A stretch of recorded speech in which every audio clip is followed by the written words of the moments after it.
When I was a kid, when I was growing up with my family and surrounded by all my cousins and all the people that I love, they treated me like everybody else.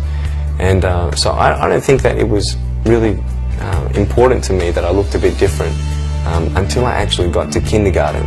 And a lot of kids who saw me for the first time didn't know how to react. And they just either teased me, or they laughed at me, or they called me names, or they just didn't talk to me. They never wanted to play with me, and it was very, very, very hard for me to go to kindergarten every day and face all that.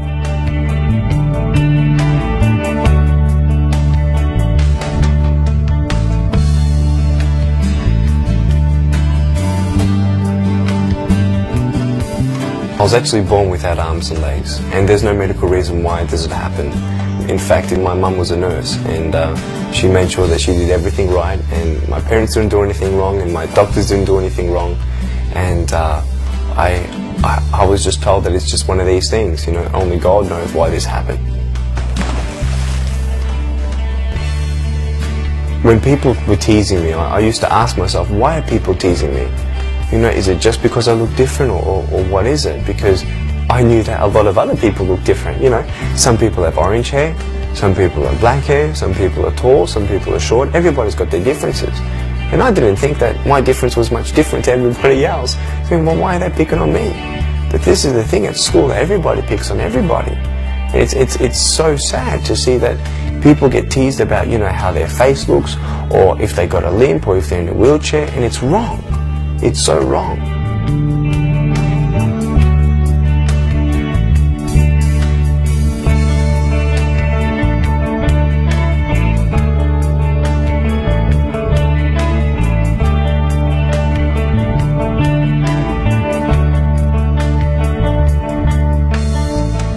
You know, when people see me for the first time, what do they think? I feel so sorry for this guy without arms and legs. Oh, he must have such a bad life. And you know, oh, this guy can't do this guy... Why? How can they say that? They judge me by how they look. They have no idea that I've done a double degree in accounting and financial planning. They have no idea that I'm a real estate investor, that I'm a stock market investor, that I love my life, that I travel around the world and I give people hope in a unique and powerful way. I love my life. I'm living a more complete life than the average 23-year-old. Because arms and legs will not make you complete. And how you look will not make you complete.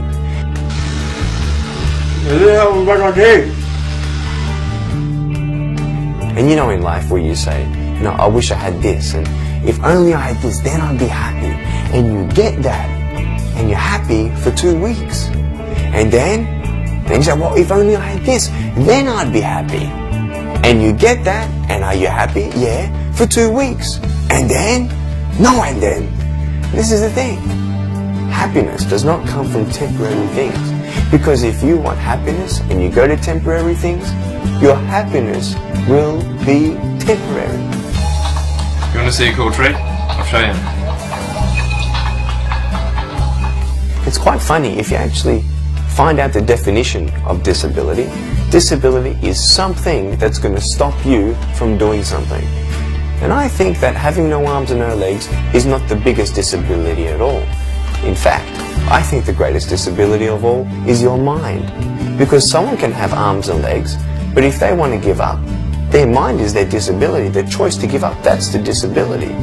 I believe if you make a decision to say, hey, yes, these challenges are hard, or these big goals and dreams seem impossible, but it's up to you to make that decision in your mind that no matter how hard it gets, I'm going to get through it. No matter how big that goal and dream is, I'm going to achieve it. All I take is one step at a time. And that is when all disabilities go. So really, when people see me now and they get to know me and they know what I'm achieving in life, they don't see me as disabled. They actually feel disabled more than I am. So this is the thing. It's up to us to make that choice. And I don't believe I'm disabled. Yes, I have no arms and no legs, but big deal. It doesn't matter how I look. It's who I am and what I do. And that's why I have that security.